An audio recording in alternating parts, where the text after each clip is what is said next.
Bismillahirrahmanirrahim. Wabad. Assalamualaikum warahmatullahi ta'ala wabarakatuh.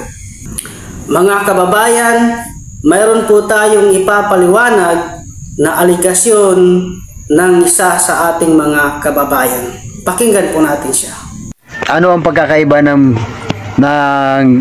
Quran at ng Biblia? Sa Quran, kapag ang isang tao na faithful sa Diyos ay pupunta sa langit at meron siyang 72 virgins na kanyang magiging ka-sexmate, no? Sa langit may pag-aasawa. Ngunit sa Biblia, kapag ang isang tao na faithful sa Diyos na napunta sa langit ay wala pong pag-aasawa doon, kundi mapapabilang siya katulad ng isang anghel. Yan ang pagkakaiba ng dalawa. At sa Quran, ang sentro ng mensahe ang mga aral at turo ni Muhammad. Sa Biblia naman, ang mga aral at turo at patungkol po sa Panginoong Hesukristo at ang aral ng Panginoong Hesukristo.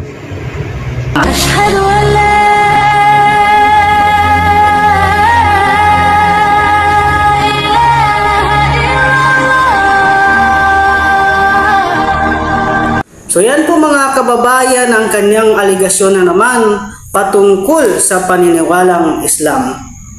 Ayon sa kanya, sa Quran, kapag ang isang tao na faithful sa Diyos ay pupunta sa langit at meron siyang 72 virgins na kanyang magiging ka-sexmate, no? Sa langit may pag-aasawa. Ngunit sa Biblia, kapag ang isang tao na faithful sa Diyos na napunta sa langit ay wala pong pag-aasawa doon, kundi mapapabilang siya katulad ng isang anghel. So yan po ang ating bibigyan ng kasagutan sa isang aligasyon ng isang kababayan natin. Mga kapatid sa pananampalataya, ito yung mga aligasyon ng mga kababayan natin na walang pananampalataya sa relihiyong Islam, na kung sa kanilang komento pakikinggan mo, ito ay isang napaka-negatibo. Tayong mga Muslim, hindi po natin idinidinay na sa kabilang buhay, kabilang sa mga gantimpala na ibibigay ni Allah Subhanahu wa Ta'ala sa mga taong sumusunod sa Kanya, naniniwala sa Kanya, ay mayroon silang asawa doon. At yan po ay mababasa natin sa banal na Quran na sinabi ng Allah Subhanahu wa Ta'ala, ba'da a'udzu billahi minash shaitanir rajim, bismillahirrahmanirrahim, وَبَشِّرِ الَّذِينَ آمَنُوا وَعَمِلُوا الصَّالِحَاتِ أَنَّ لَهُمْ جَنَّاتٍ تَجْرِي مِنْ تَحْتِهَا الْأَنْهَارُ كُلَّمَا رُزِقُوا مِنْهَا مِنْ ثَمَرَةٍ رِزْقًا قَالُوا هَذَا الَّذِي رُزِقْنَا مِنْ قَبْلُ وَأُتُوا بِهِ مُتَشَابِهًا وَلَهُمْ فِيهَا أَزْوَاجٌ مُطَهَّرَةٌ وَهُمْ فِيهَا خَالِدُونَ. Sa pinakamalapit na kahulugan, at bigyan mo ng magandang balita yaong mga naniniwala at gumagawa ng mga gawaing matuwid, na sa kanila ay mga hardin na sa ilalim nito ay may mga ilog na umaagos. Sa bawat sandali na sila ay pagkakalooban doon ng mga prutas bilang panustos, sila ay nagsasabi, ito ang panustos na ipinagkaloob sa amin noong una pa, at ito ay pinagkaloob lamang ng mga asawang busilak, dalisay at marangal, at sila ay mamamalagi roon ng walang hanggan. So yan po ang talata sa banal na Quran patungkol sa isang magandang balita na makakamit ng mga taong naniniwala kay Allah Subhanahu wa Ta'ala. Hindi po natin idinidinay ang paniniwalang sa pananampalatayang Islam na sa kabilang buhay, ang mga taong matutuwid na naniniwala kay Allah Subhanahu wa Ta'ala ay magkakaroon ng gantimpala na sila ay bibigyan ng mga dalisay na asawa. Ngayon naman, kung mag-comment yan ng mga kababayan natin na wala sa pananampalatayang Islam, tila bang napaka-negatibo. Ngayon, tingnan natin sa mga katibayan, sa mga aklat na pinaniniwalaan natin, kung sino ang mas marami na maging asawa. Sinabi ba ng banal na Quran? Sinabi ba niya na 72 virgins? O di kaya sa kanilang aklat, ilan kaya ang magiging asawa ng isang sumusunod kay Hesus Kristo ayon sa Biblia? Kasi tayong mga Muslim, kapag nagbibigay tayo ng tinatawag na aligasyon, ay pinapatunayan po natin na yan. Yung paniniwalang yan, kapag sinabi natin sa Biblia, ay kailangan may pakita natin ang talata. Hindi tayo gumagawa ng anumang sariling salita natin. Kasi anong turo ng Islam sa atin? Anong turo ng banal na Quran patungkol sa atin? Sabi ng Allah Subhanahu wa Ta'ala, "Qul hatu burhanakum in kuntum sadiqin." Sabi ng Allah, magpakita kayo ng inyong patunay kung tunay ngang kayo ay makatotohanan. Ngayon, tingnan natin sa kanilang Biblia. Ito bang sinasabi nila na sila ay hindi mag-aasawa sa kabilang buhay ay totoo na kanilang pinagsasabi? So tayo mismo ang bubunyag ng mga katibayan na yan, na maging sa kanila ang pag-aasawa sa kabilang buhay ay mayroon din. Una, tingnan natin ayon sa Biblia. Ayon sa Magandang Balita Biblia, makibasa po kayo sa akin, makipagbuklat po kayo sa akin mga kababayan, upang sa gayon malalaman ninyo na maging pala sa Biblia ninyo ay mayroon pag-aasawa sa kabilang buhay. Ayon sa Biblia, hindi ayon sa aming mga Muslim, kundi ayon sa Biblia. Anong turo ng Biblia? Anong sabi ng Biblia patungkol dito? Ayon sa Matthew chapter 19, verse 28 hanggang 30. Sinabi sa kanila ni Jesus, "Tandaan ninyo, kapag naghahari na ang anak ng tao sa kanyang trono ng kaluwalhatian sa bagong daigdig, kayong sumunod sa kanya ay uupo din sa 12 trono upang mamuno sa 12 lipi ng Israel." Okay, ito na. Verse 19. "Kapag iniwan ni naman ang kanyang tahanan, mga kapatid na lalaki at babae, ama, ina, asawa, mga anak, o mga lupain alang-alang sa akin, ay tatanggap siya ng 100 ibayo at pagkakalooban siya ng buhay na walang hanggan." Ayon pala sa kanilang Biblia na kanilang pinanghahawakan na aklat, sila pala maging sa kabilang buhay ay mag-aasawa. Allahu Akbar. Kapag ikaw ay may isang asawa dito sa mundo at iniwan mo yan para kay Jesus, yang isang asawa mo doon sa kabilang buhay, sa bagong daigdig na iyon, ikaw po ay magkakaroon ng 100 na asawa. Isipin mo yun? 100 ibayo. Sa ibang, sabi pa, 100 times. Allahu Akbar. Yung isang babae, yung isang asawa mo ay gagawing 100 times yun sa kabilang buhay. So, alin ngayon ang marami?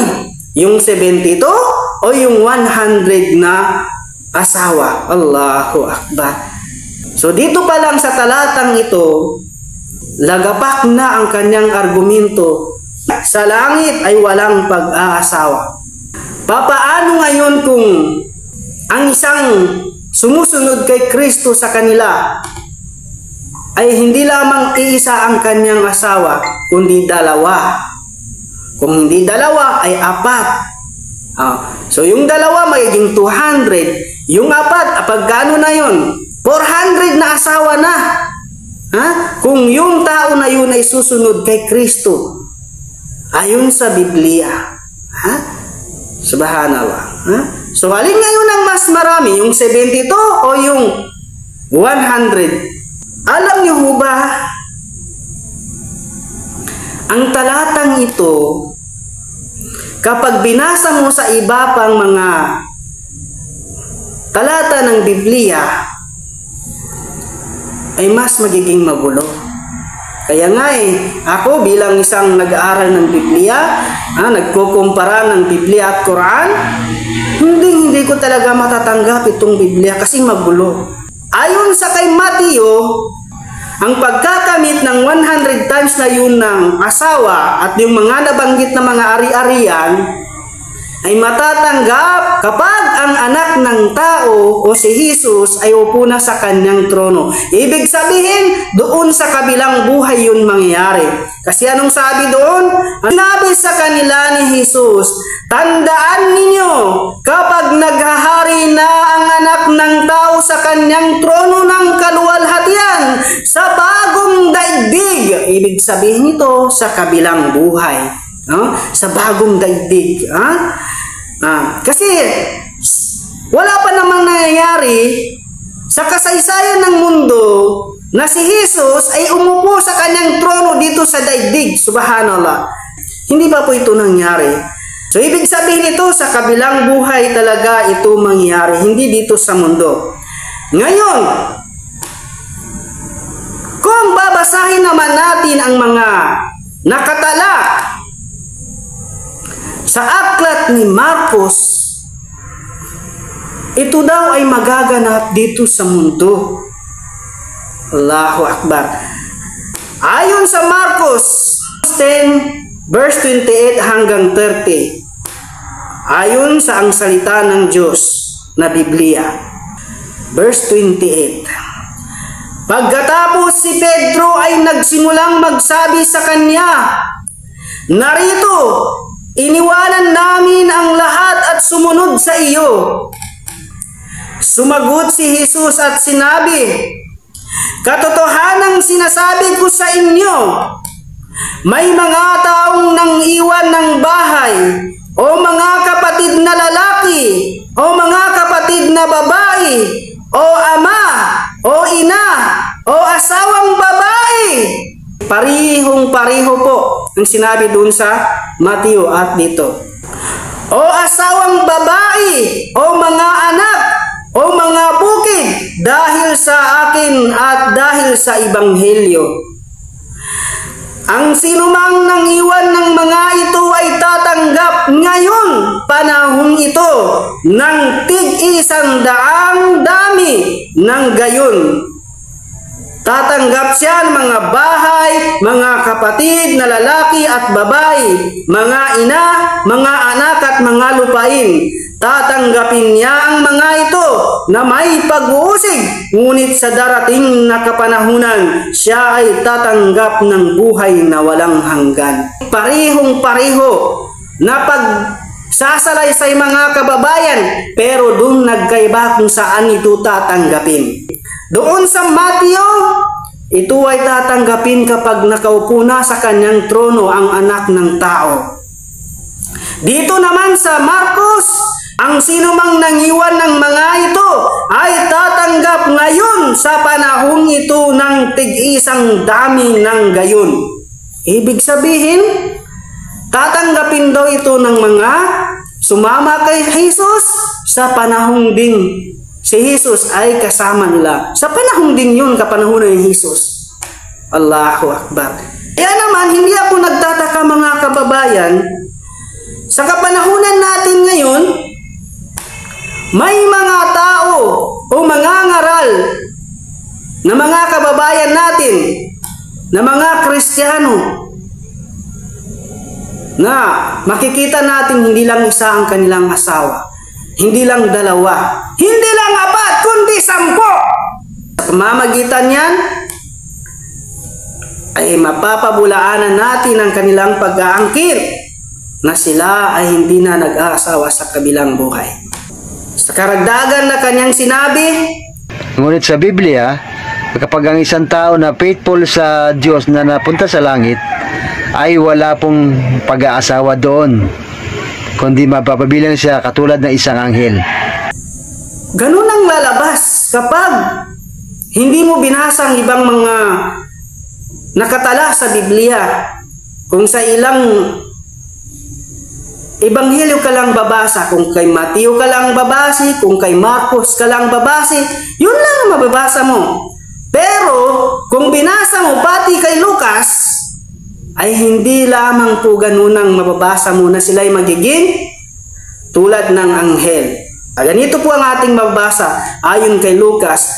Lucas chapter 20 verse 34 hanggang 36. Sumagot si Jesus, sa buhay na ito, ang mga lalaki at mga babae ay nag-aasawa. Ngunit ang mga lalaki at babaeng karapat-dapat na mapasama sa muling pagkabuhay ay hindi na mag-aasawa. Hindi na rin sila mamamatay sapagkat matutulad sila sa mga anghel. Ito yung sinabi na. Kung hanggang dito ka lang, hindi mo tatapusin yung talata, doon ka lang. Anong sabi? Karugtong ng talata, sila'y mga anak ng Diyos dahil sila'y napabilang sa mga muling binuhay. Yan. Yun pala. Kaya sila mahalin tulad sa mga anghel kasi sila'y mga anak ng Diyos dahil napabilang sila sa mga muling binuhay. Ang tanong ngayon ay ganito, kapag anak na ba ng Diyos ay hindi na nag-aasawa? Ang sagot po ay nag-aasawa. Ayon mismo sa Biblia ninyo. Ayon sa Genesis chapter 6 verse 1 hanggang verse 2. Ganito po ang ating mababasa. Napakarami na ng mga tao sa daigdig ng panahong iyon. Nagkaroon sila ng mga anak na babae. Nang makita ng mga anak ng Diyos na ang mga babaeng anak ng tao ay magaganda, ang mga ito'y pumili sa kanila ng kanya-kanyang asawa. Subhanallah. Yung mga anak ng Diyos pala na siyang magiging halintulad ng mga tao sa langit ay mag-aasawa rin pala ayon sa Biblia. Kaya lang, ang kanilang ginagawang asawa ay ang mga anak ng tao. Sa madaling sabi mga kababayan, ayon sa mga talata na ating mga naipakita, sa mga talata ng Biblia na ating nabasa, maging pala sa kanilang pananampalataya, maging pala sa kanilang aklat na pinanghahawakan, ay ito ay nagtuturo na ang mga tao sa kabilang buhay, ayon sa Biblia nila na sumusunod kay Jesus, ay magkakaroon ng asawa. Kaya lang, hindi natin alam kung ano ang dahilan kung bakit ganito ang paniniwala ng mga kababayan natin. Baka kaya nila yan nasasabi ay sa kadahilanang hindi nila alam ang kanilang Biblia. O di kaya dahil mismo sa kanilang Biblia, kasi nga sa ibang mga bersyon ng Biblia, ang salitang asawa sa ibang manuskripto hindi nakasulat ang salitang ito. So ibig sabihin, ang may problema unang-una na ating nakikita ay ang Biblia nila. Ngayon, kung alam naman nila ito, mga kababayan, bago po kayo gumawa anumang negatibong argumento patungkol sa pananampalatayang Islam, naway pag-aralan po naman ninyo ang inyong Biblia.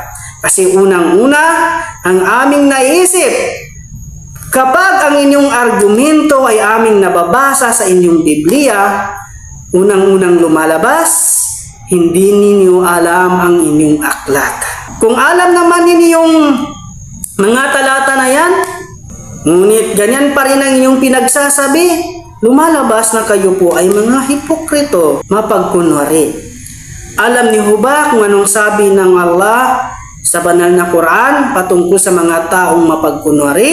Innal munafiqina fid darkil asfali minan nar walan tajid lahum nasira.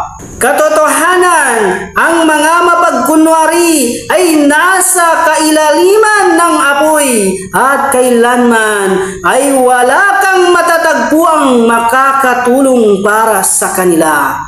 Kung ang mga talata na ito ay minsan na ninyong nabasa, ngunit nagkukunwari kayo na ito ay wala sa inyong aklat, sabi ng Allah, ang mga mapagkunwari ay malalagay sa pinakailaliman ng apoy ng impyerno.